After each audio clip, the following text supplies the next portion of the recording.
Merry Christmas. Let's sit down with a festive, family-oriented tale about suicide. Please discuss! Oh, very exciting. It's one of my favourite topics. Hello, is that Mr. Dr. Gilmore?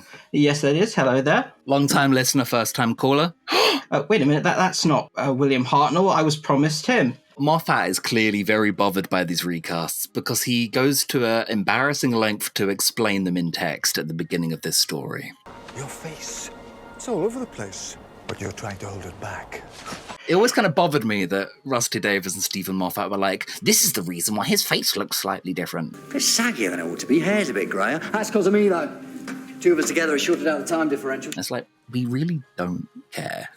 I used to have a big problem with, Doctor recasts. The more I got into them, the better I appreciated that, actually, it's a different take, and I can still recognise it. And that little reference is sort of like, yeah, we're in on the joke. I can sometimes appreciate, as long as it doesn't go too far. Later, they also go into how the first Doctor forgets that he wanted to end his life and not regenerates. There's a timey space reason why, and I don't like that. I think that's a detail too far, when really, if I can get personal, when you're young, you do kind of forget that you went through similar struggles to yourself now. Yeah. If you ever had a run-in with mental illness, you might underestimate your younger self's capability to also feel that same suffering. One of the reasons I wanted to do this story is because, looking back on it, I can incredibly relate to the 12th Doctor's plight in this situation. Boy, oh boy.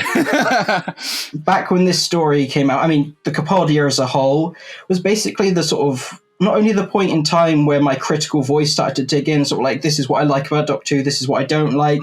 I was incredibly miserable from 2014 to 2020, and I really hated this episode. This was, for me, one of the worst episodes ever made for pretty much a lot of the reasons that everyone else has cited. Gotcha.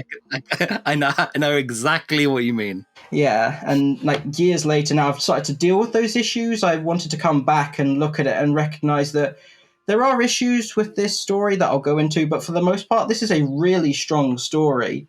And there's a lot of hidden depth in it, which I don't think I really noticed on that initial watch. Hey, may I just say, you're very welcome. We're happy to have you. Excellent, thank you. On broadcast, I'm on the other end of the spectrum. I fell in love with it first time viewing, and I've watched it so obsessively. I think this might be the piece of media I've hyperfixated on the most, which is why I opened it with a semi-comical, it's about suicide. But it absolutely is about giving up. Let's say that. It's the family-friendly version of giving up. One of the things that I've learned to love about Capaldi's as a whole is his character arc. And I feel like when you look at the end of Time of the Doctor, he's absolutely made peace with the idea that he's going to die. He's going to die on Trenslow. There's no more regenerations. And of course, when he gets those new sets of lives, he jumps at the opportunity. And now he's wondering, okay, what's my point? And I think that's one of my favourite things about the 12th Doctor is that he's not the cold, eccentric scientist from the classic series, and he's not just the wacky space adventurer of the modern series. He's both of those things. A lot of people have very different contrasting views on who the Doctor should be and how he should act, and I think having him meet the first Doctor not only shows off how much he's changed, but also it's less about finding a set answer and more calling out the absurdity that they're all right.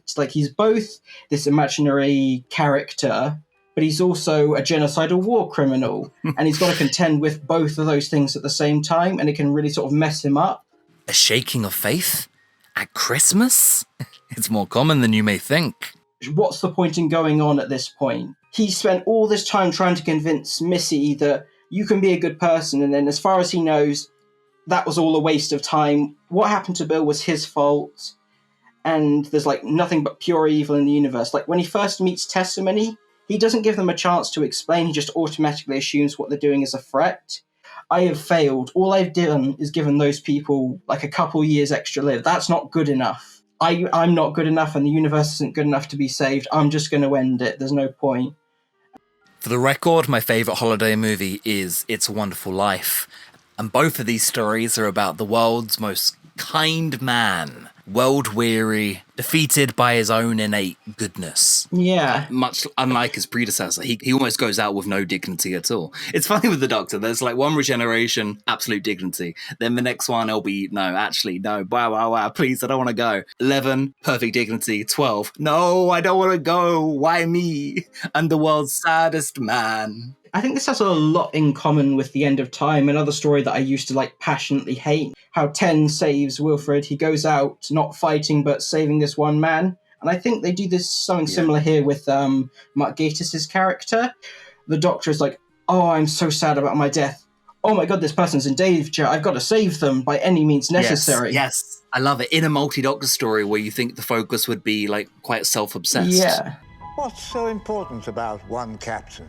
Everybody's important to somebody. It's just absolutely lovely. His final act is still the kindness that brought him to his death in The Doctor Falls. I can see the argument that this story is technically pointless, but it is a nice epilogue. It's interesting using the word unnecessary for this story because so many people do wish it had ended on something so self-explanatory as The Doctor Falls. Twice Upon a Time and this era means so much to me that I think people are sadists when they tell me that a self-destructive man dying in that forest after losing everything he loves for doing the right thing was a fitting ending. It makes Doctor Who as a show an exercise in misery.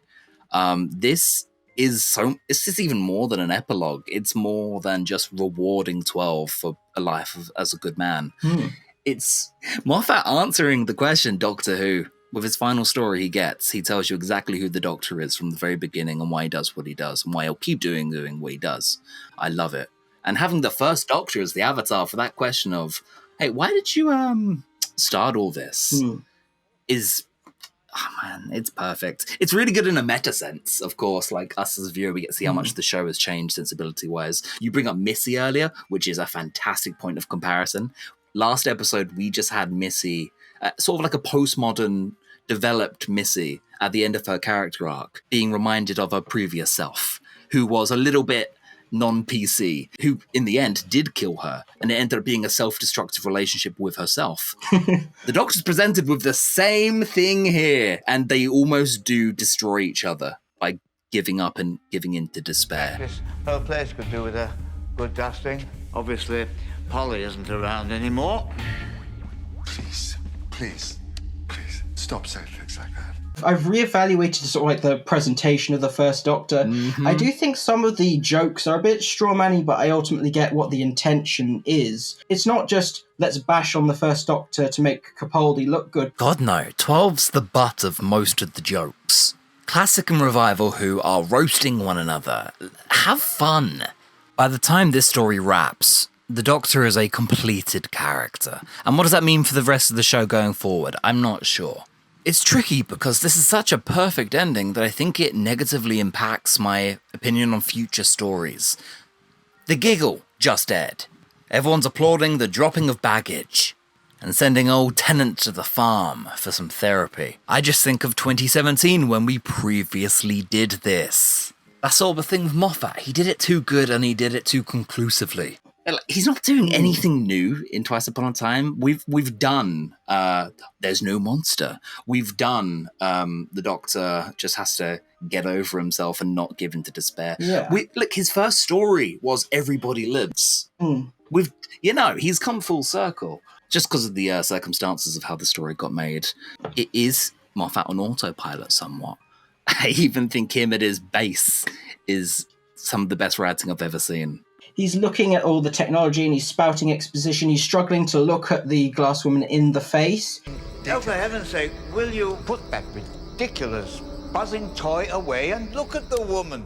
I think it shows the simplicity of the First Doctor in a positive light. I think this is the most dignified Hartnell we could possibly see, and the fact that people don't see that breaks my heart. David Bradley loves this show so deeply, and he's so great at one. Yeah. And here's the thing, Twice Upon a Time isn't remotely about the First Doctor. Yeah. It's an exaggerated comedy bit. It shows just how far the show has come and about how the individual develops through their life. Also, on terms of like the spanking and the sexism, these things were done and implied and said. Yeah. People love to pretend they didn't. But for all of Classic Who's successes, feminists and pacifists were the butt of jokes. female characters were dismissed and they did make the coffee, and the Doctor did hate Arabs. You know, it's there. We can't just pretend this didn't happen. Sorry, it's the scene. Yeah. The scene for Doctor Who, maybe, for me.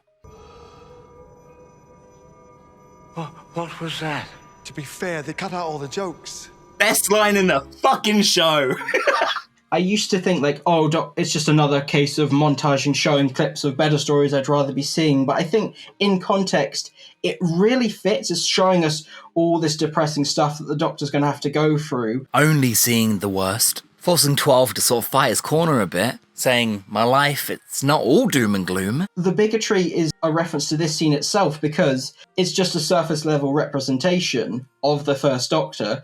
As we see later on, like his best scene is when he's like discussing why he left Gallifrey. We get to see the more depth to him, and then over time be like, no, there is so much more to this character.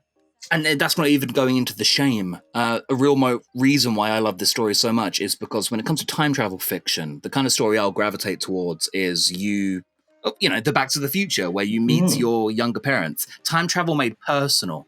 The best films that I love so deeply, The Boy, Mirai, is when you get to meet a future or past version of yourself. To me, that's the ultimate kind of story. The fact that your past self is horrified at this legacy in front of him, and you're just stood there knowing that he's about to give it up and you're about to give it up, and it's kind of confirming it both for you at this moment. What a heavy adult responsibility there. I think Moffat knows what he's tapping into when he does stuff like that. It really goes right through me. If we want to answer the question Doctor Who, and Stephen Moffat absolutely does, I'm going to go on a strange sounding tangent and say that I watched the Rick and Morty versus Doctor Who death battle last night. Oh, same. I'm not a huge Rick and Morty fan, but I still wanted to check it out because I know they had a lot in common. Go with me here. Okay. I'm Doctor Who, motherfucker, is a literal line he says at one point. It's a juvenile parody of the trope of the Doctor, but with none of the optimism. Then you've got a bright future ahead. Don't be a cynic. You look at these two characters on the surface and you think, yeah, Rick would win. He's from the Jaded series and he can kill people. On the surface, the cynical meta-awareness gives that series the edge, but it's not the case. The Doctor is objectively more powerful and occupies a strange place in fiction through his pacifism, through his children family show optimism. And it just hammered home that the earnest goodness of the show makes Doctor Who's edgy sci-fi contemporaries look positively adolescent. Perhaps it's just some bloke wandering around, putting everything right when it goes wrong. Well, that would be a nice story. That would be the best. I've gone on to great lengths about Bill Potts in other tracks I've done, but I'm just really especially ashamed to not mention Pearl Mackie in this one because she's the heart of the thing. Oh, I love Bill. She's a miracle character. She's a radiant sun. Oh, absolutely. But she's at her best here because she's the perfect companion choice for this story. Poking fun at classic Who sensibilities, that's her whole MO. Her whole MO is pointing out what's actually very odd about the series and sci-fi in general. And of course, somebody as inquiring and lovely as her could save both of the Doctors from themselves.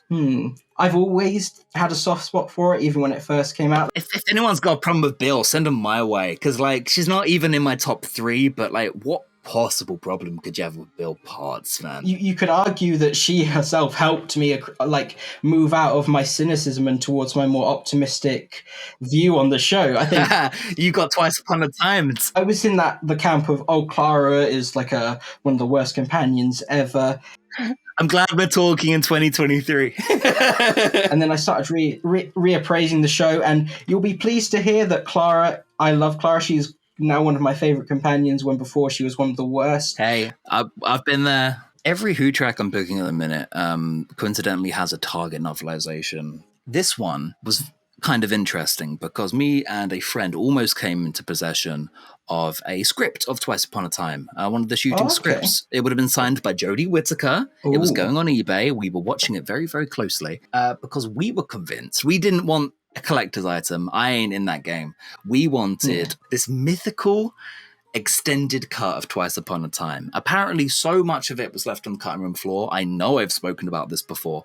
And it just turned out to not really be the case. There was an extra half hour, but that's just seems to be how TV production works. We asked the lovely Paul Cornell, do you have any insights on this when you were writing the novelization? The answer is just no. he was confused by this note.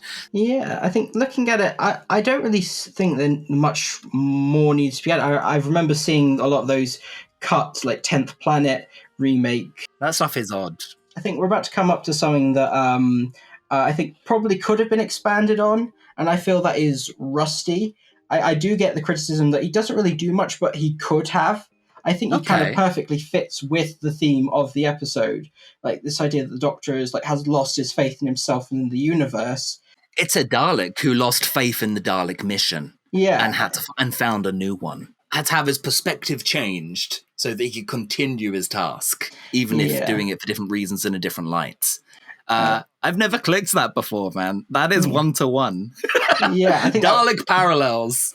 The villain's going too far. We need to kill them once and for all. I think it needs to be balanced out with these occasions where we can see, oh no, there is something that the Doctor's pacifism is rewarded here, that we've seen a Dalek that can grow beyond what it's been told to do by its community. By the story. And it's capable of morality. What the story has told this character to do, serving its story purpose. And that's the Doctor too, yeah. Why'd you fight evil? Well, child, I had a theory. I wanted to go and find evil in the universe. And it's like, oh, cool, you're a textbook story hero. And now we're talking to a textbook story villain. I appreciate the Doctor's self-doubt. It's very relatable and very sympathetic that he doesn't believe that he is a hero. And he just does things without even thinking of reward or expecting to be considered a hero. Without witness, without reward, yeah, sure. But also, a character in a revival, this jaded, this beaten black and blue, why would he think of himself as the hero after Wham to Bill Bots? And not to mention the last 5 tragedies, or the last 20 tragedies that befell this poor fucking character. Hey, what do you think about this theory? There are only 4 characters in Twice Upon a Time, and one of them is a Dalek. Please, can I have some clarification? Because the Doctor is the same person. Oh, yes, of course. And Testimony plays 5 different characters. I guess there's a Dalek slithering around the floor and a German soldier. So that brings us up to 5? Bro is talking to himself. Man, this story really is just about Doctor Who being surrounded by ghosts at Christmas, isn't it? It is about a notion of suicide that can be explored on family television. It's not just on an individual sense, it's also about the show. Can the show keep going? Can the show keep doing this? How long will Doctor Who live? But to me, the reason why it hits a chord is because it's about spending a day with your younger self and learning to love him again. And they both weigh up whether the world still needs them in it. Goodbye, Doctor. It has a really profound statement on who the Doctor is as a character in this sequence. It's not about ending the war. It's not about saving everyone's lives. It's giving the captain just more time. And that ultimately, that is the purpose of a Doctor, to heal up their wounds, to offer them advice of how to proceed. He could technically die the next day, but because of the Doctor, he gets that more time. And as such, that time is precious. A Doctor of War is a noble, tragic, and needed thing. Otherwise, the world is a treadmill. He learns to be content with the little things that he can do, rather than expecting too much of himself. I mean, we have to remember, someone only pointed this out to me the other day, the Doctor in this story thinks that Missy did betray him. So, of course, there was a line earlier where it was Bill appears, Testimony tells him, you're not the only kind person in the universe. It's not just you who has to, all the kind people don't backstab you or die, Doctor. And even if they die, it doesn't matter because we're still here, literally in a sci-fi afterlife that you can come to one day.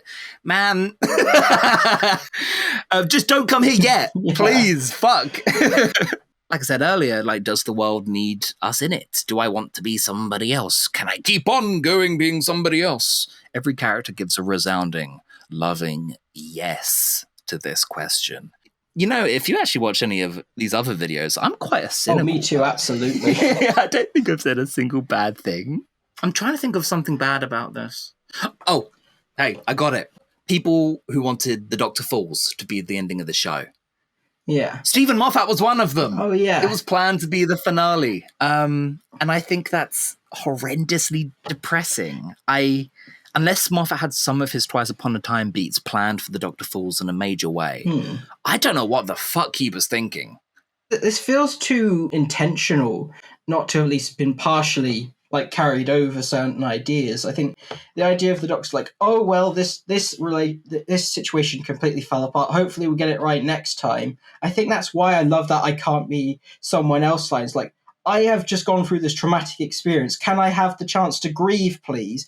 Series 11 says no. The next season says no, you do not have a chance to grieve over it. We're going to give you more things to grieve over, which is a whole other thing that actually really bothers me. But I'm being unfair. Series 11 continues this thematically. It does fine. It doesn't interrupt it, at least. Series 12. One Chibnall Basher video. That's my quota. Okay. I think I'll balance it out by saying I love Flux. It's a mess, but it's an entertaining mess. Hey! Don't need to go spreading that shit in this. Okay. We're talking about Moffat. So anyway, Moffat, oh, my baby.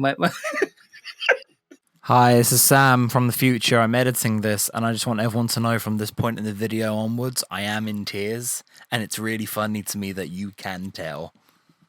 Okay, enjoy the video, bye.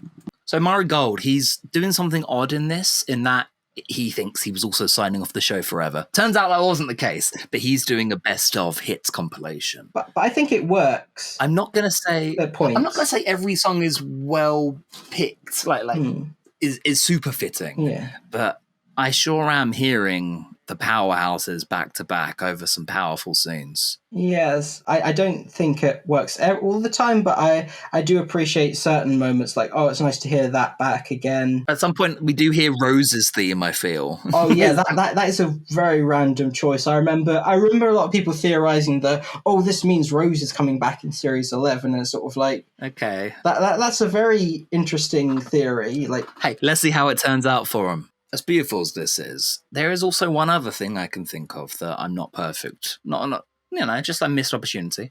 12 should be blind still. And I mean right here, he should be blind. And I say that now because he's about to see something really, really beautiful. He's about to open his eyes. Oh, that would have been that would have been so heartbreaking if like the first time he sees Clara for the first. Oh my god, Clara! Or hey, maybe the Vision with a new set of eyes when he regenerates and sees a female Doctor staring back at him, showing him, oh look, I haven't actually scraped the beginning of what life has to offer.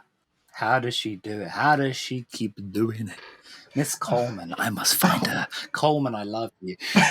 Unforgivable. Don't put that on the internet. I'm burning up a green screen just to say goodbye.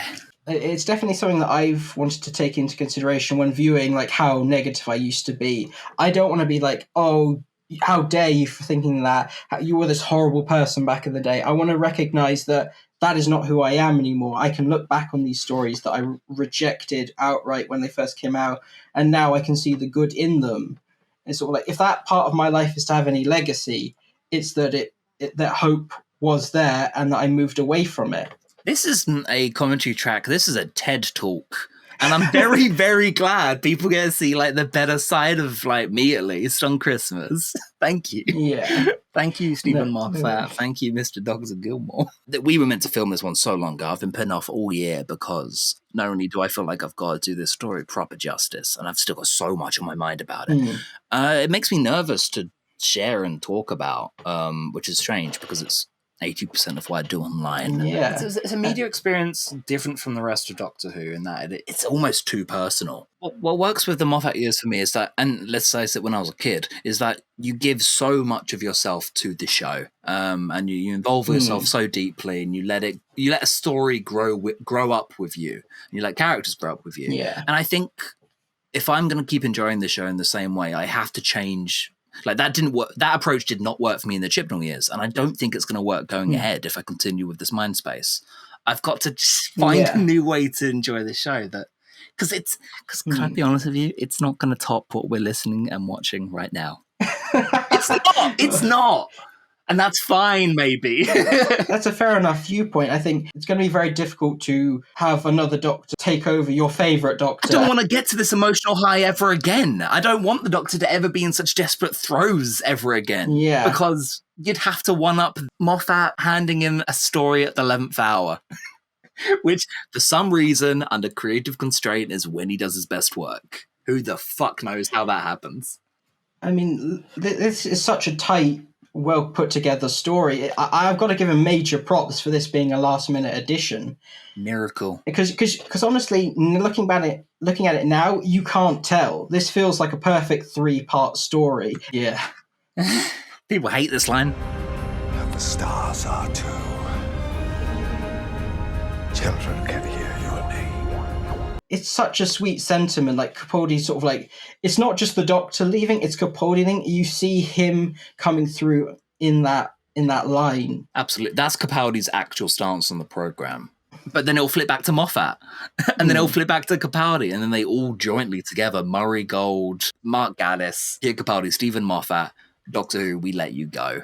And coming from a bunch of mega nerds who know, mega Doctor Who wilderness years, who know when to step back and let the show go and give someone else a go. Do you see where I'm going with this? Oh, absolutely. Sorry. Merry Christmas. Merry Christmas. It's dignified on their part just as much as it is for the characters. I was one of those people who were sort of like contemplating whether dropping the show. This scene made me so excited for a reinvention, and I think that's why I found the Whittaker a bit disappointing, because it was a bit just same old, same old. I feel like you didn't pick up the pieces it was left, and there's no obligation for Chibnall to have done that, but what beautiful pieces they were. Yeah. And they were quite selfless. A lot of people are like, oh, Moffat was shutting the show down, like he's killed off all the characters. Like, look at me, I'm saying I don't want to bring back the Master or Davros. I don't want the Doctor to ever be sad again. like, you would think that's limiting the show. I don't think it is. I think he spent so much of his time setting up for his predecessor. From the boring technobabble nitty-gritty to thematically, this is the show now. The Master can be like anything. The Doctor can be like anything. There's more fucking range. Use it. So if you actually look really carefully and zoom in, you can actually see Ryan Sinclair riding a bike. You can see him down there. There he is. There he is. You can see Yasmin Khan arresting a peaceful protester. Man, and that ending... Like, you've got Moffat on the payroll, you've got Pierre Capaldi on set. Why wouldn't you milk it for everything it's worth? I want to live again. Please, God, let me live again. The Doctor goes through all of these seasons, imparting this to everyone he meets, and then he needs it this time. He needs that optimism. He needs his hope in the world restored, and it's just beautiful. The world just does him a solid. It just does him a favour after everything.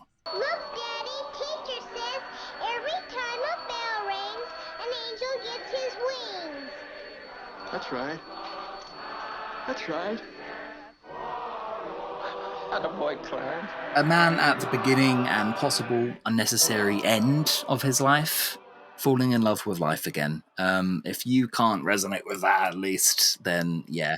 It gives me a moral that, like, yeah, there's going to be more pain coming. Yeah, of course. Inevitably, of course, you're fucking alive. But you continue regardless. Please. Because everybody else is rooting for you. This has gone so deep, and thank you for joining us on this merry therapy session. Pleasure's all mine.